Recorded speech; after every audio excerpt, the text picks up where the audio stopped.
네, 안녕하세요. 저는 민달팽이 유니온 회원이기도 하고 이제 민달팽이 주택협동조합에서 이제 운영지원팀으로 일하고 있는 동현이라고 합니다. 제가 할 발제는 좀 더 개인적인 수기에 가까운데요. 일단 잘 들어주시면 어떤 정의로운 주거권과 어떻게 연결되는지를 전달해보고자 합니다. 네, 안녕하세요. 저는 21살 때부터 세입자로 살았습니다. 서울로 올라와서 이제 34살이 되기까지 집 없는 민달팽이로 살아왔고요. 다양한 세입자로서 겪어온 불편한 기억들을 몇몇 장면들로 전달하고자 합니다. 처음에는 이제 곰팡이 집의 연세입니다. 대학에 진학하면서 저는 서울로 처음 자취를 하게 됐고요. 친구와 함께 서울 학교 앞에 있는 재개발 지구에 분리형 원룸 한 5평 되는 조그만 집에 좀 아웅다웅하면서 살았었습니다. 그래서 누나가 불편했었는지 2년 후에는 이제 공간 분리를 하고 싶다고 해서 방이 2개 있는 1층 집으로 옮겼었고요. 근데 1.5평짜리 방이 아주 짜작하게 좁은 복도에 놓여 있었고 거기에 부엌이 조그맣게 있고 화장실이 딸린 집이었습니다. 근데 문제는 각각의 방 창문을 열면 사실 한 10cm, 15cm 되는 간격이 있었고 창문 앞에 벽이 그냥 이렇게 있었어요. 환기가 전혀 안 됐었고요. 곰팡이들이 필 거를 처음에는 저는 몰랐죠. 그런 것들을 구해본 적이 없었으니까. 그래서 입주한 지 1년이 지나자 집 곳곳에 곰팡이가 피어올랐고 숨어 있었던 것 같아요. 다시 벽지로 덮었던 것 같고 그래서 그것들이 여름 내내 퍼져갔고 점점 사는 게 또 숨쉬기가 많이 힘들어졌죠. 무엇보다 이제 철비님이 말씀하셨던 것처럼 어떤 곰팡이 문제가 불거지자 누나는 이제 자신이 잘못한 것처럼 생각을 했어요. 독립된 방을 갖고 싶어서 이 집을 골랐다는 죄책감에 울면서 저에게 사과를 했고 저는 몇 번이고 달랬지만 그게 좀 더 힘들었던 것 같아요. 직업적으로 힘들기도 했고 그래서 집주인은 몇 번을 통화를 해도 우리의 관리 소홀이다. 그냥 세입자가 잘못한 거다. 원래 곰팡이 안 핀다. 별로 제때제때 돌리면 된다. 근데 그럴 수 있는 구조가 아니었고요. 그래서 인터넷에 찾아보면서 구조적 문제를 알게 되고 책임 소재를 확인하고 해결을 요구하면서 처음으로 이런 것들을 해봤죠. 근데 고함을 아무리 쳐도 뭐 제 눈앞에 안 계신 집주인, 같이 살지 않는 집주인은 그냥 책임을 피하면서 그럼 방을 빼주겠다. 다음 세입자를 구해라. 그럼 방을 빼주겠다.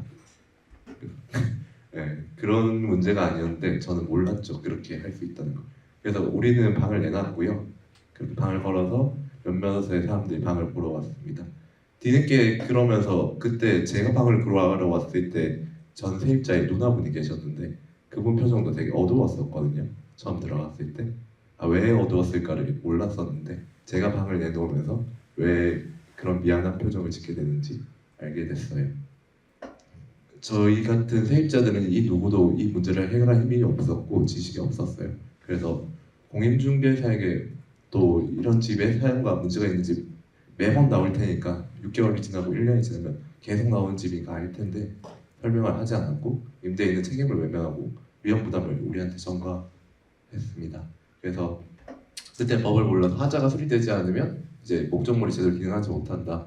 그러니까 우리가 이걸 해지하겠다. 그리고 이사비를 물려내라. 이런 것들을 그때는 언어를 갖고 있지 못해서 표현을 하지 못했고 이제 전 세입자도 이제 인질로 그리고 저도 인질로 잡힌 보증금을 받으려면 그냥 다른 사람에게 조용히 별말 안 하면서 방이 이렇습니다. 그냥 보여주고 떠넘기게 됐던 것 같아요. 그러면서 오랜 제의식을 조금씩 가지게 했었습니다. 그래서 군대 후에 또 들어갔던 하숙집도 조금 만만치 않았는데 고시원과 거의 같았습니다. 조금 큰 방, 고시원보다 조금 큰 1평 남짓한 방에서 공유 화장실을 갖고 있었고 얇은 벽은 사생활을 보장할 수 없었어요. 친구를 잠깐 재워주기로 해서 데려왔었는데 밤에 하니까 11시에 한 번, 12시에 한 번. 그래서 둘이서 이제 12시 되니까 조용히 하고 자게 됐죠. 그러고 나서는 누구도 그 방에 초대하기가 어렵더라고요. 결국 이름도 모르는 사람들과 식사 시간에만 밥을 먹는 하숙집이었고 불편하게 잠만 지내는 공간이 되었습니다. 1년의 계약이 끝나고 저는 이 불편함을 벗어나기 위해서 조금 더 넓은 원룸으로 옮겼고 안락한 나만의 상자 같은 방에서 살면서 안심했고 이제 나는 좀 아니까 그 이후로도 깨끗하고 안전한 집에 살아야겠다 하고 애를 썼었죠. 근데 조금은 이게 쉽지는 않더라고요. 저희 지위나 세입자로서의 지위가 이게 우리가 조심한다고 해서 모든 걸 다 피할 수 있는 건 아닌 것 같습니다. 2월도 취업도 약간 문제가 있었고 활동 과정에서 그래서 일주일 전에 되게 먼 지역으로 지방으로 내려가기로 했었는데 그게 취소되면서 일주일 만에 전셋집에서 방을 구해야 됐어요. 그래서 다시 HUG는 허브로 구할 수가 없더라고요. 도저히 그 시간으로는. 그래서 월세를 열심히 찾았고 그 중에 그냥 빈방, 그냥 누구도 들어가지 않는 빈방 중에 하나를 찾았고 들어간 집은 저랑 나이가 같은 34년 된 집이었습니다. 입주한 집에는 곰팡이가 저기 벽면 이 창문가 위에 보면 펴 있고요. 그거는 그냥 감싸고 살고 있고 문도 좀 부풀어 오르고 올라 있고 물을 먹고 곰팡이가 피어 있습니다. 당장에는 참아야 했고 수리를 요구하긴 했지만 차일피일 미뤘었고요. 그때까지는 싸우지 않았었는데 누수가 발생을 했어요. 밑에 집에서 스파크가 튀고 복도 천장에 보면 물이 뚝뚝 떨어지고 있더라고요. 근데 이게 처음도 아니었고 세 번째 네 번째라고 하더라고요. 저희 집에서 터지고 옆집에서 터지고 윗집에서 터지고 그런 상태인데 그래서 수도 밸브를 잠갔더니 임대인은 우리 집이 맞냐 대각선인데 우리 집이 아닐 거다. 누수 확인을 위해서 방문은 그럼 수리업자 한 일주일 있다 보내겠다. 그럼 일주일 동안 물을 잠그고 써야 되는 거잖아요. 화장실도 쓸 수 없었고 저는 한 10분 걸리는 지하철역까지 화장실을 쓸어 내려가야 했습니다.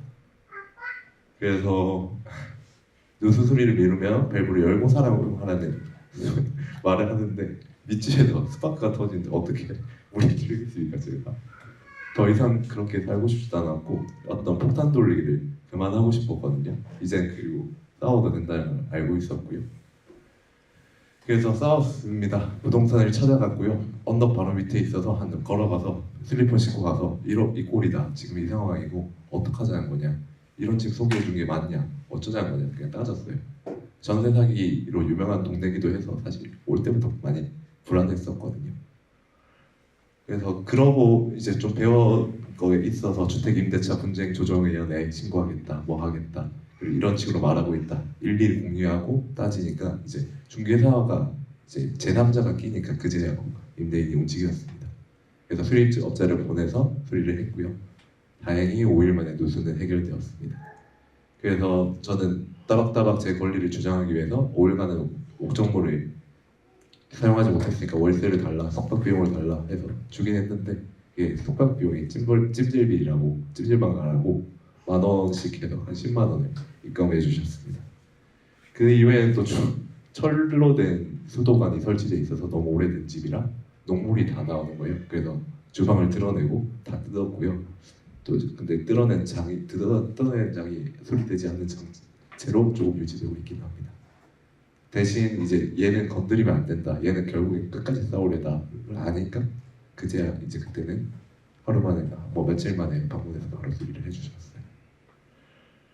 그래서 이렇게 서울에서 세입자로서 살면서 얻은 교훈은 상대를 이기기 위해서는 저 강한 사람들을 이기기 위해서는 티끌만한 권리라도 우리가 뭘 주장할 수 있는지 법을 공부해야 된다. 거짓말하고 으름장 세상을 잘 몰라서 그러는데 하는 으름장에 속지 말고 싸워야 된다. 근데 이게 정말 힘없는 세입자들이 이런 식으로만 살아야 될까요? 그리고 누구나 이렇게 싸울 수가 있을까요? 집주인은 당연한 수리 여부를 지난한 싸움 후에야 겨우 조치를 하고 연락을 무시하고 하다가 겨우 받을까요? 국가와 사회는 왜 청년의 삶과 불안정을 수없이 말하고 저출생을 말하면서 더 많은 삶을 얘기하고 자살 유혹을 막아야 되겠다고 하면서도 우리들의 고립된 불안정한 주거 조건과 온갖 갑질과 열악한 주거 환경으로서 벗어날 권리에 대해서 무심할까요? 우리에게 빚을 내서 길 건너에 저 거대한 아파트에 들어가란 말이 지금의 해결책이 될 수 있을까요? 아니요, 저는 그렇게 생각하지는 않습니다. 한국의 아파트 게임과 투기 그리고 소유의 경쟁에 들어가지 않고자 선택을 했고요. 깨끗한 나만의 상자 같은 방은 안온하기도 하지만 아등바등하는 삶에 또 안전하지만 고립되어 있고 유대와 연결을 잃어버리게 됩니다.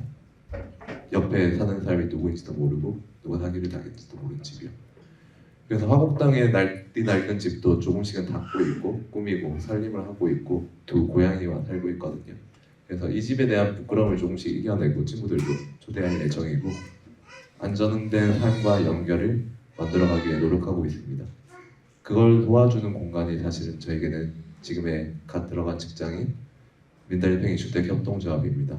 운영지원팀으로 일하면서 저와 같은 위기에 처한 사람들이 그냥 무책임한 임대인과 소통하지 않도록, 또 LH나 SH의 무책임한 말들에 방치되지 않도록 돕고 있고요. 달팽이 집을 고치고 함께 꾸려나가고 있습니다. 사회적 주택에서 공동체로서 관계하고 비영리 주거 모델을 공급하고, 수리하고 안정된 수리가 언제든지 말하면 열심히 노력해서 하는, 최대한 누수 같은 것들을 완벽하게 막을 수는 없지만 그래도 노력하고 우리가 당신의 고통을 알고 있습니다 옆에 있는 게 이들에게 그리고 제게도 큰 힘이 된다고 생각합니다. 그래서 작은 상자 속에서 고립되고 살아오지 못해서 살아가자고 갔던 친구들이 있고 기억을 하고 있는데요. 그들이 필요로 했던 안정된 주거 공간과 삶, 그리고 거실과 커뮤니티처럼 공동 공간에서 복도에서 마주치는 얼굴들이 서로 아는 얼굴들이 인사할 수 있었으면 하고요. 우리를 함께 지키고 길러나갈 수 있는 기회들이 그곳에서 주어졌으면 합니다. 그래서 우리에게는 재정적 그리고 정서적, 환경적으로 안전한 주거 공간이 필요합니다. 그게 아마 더 많은 주거권과 정의를 통해서 이루어질 거라고 생각합니다.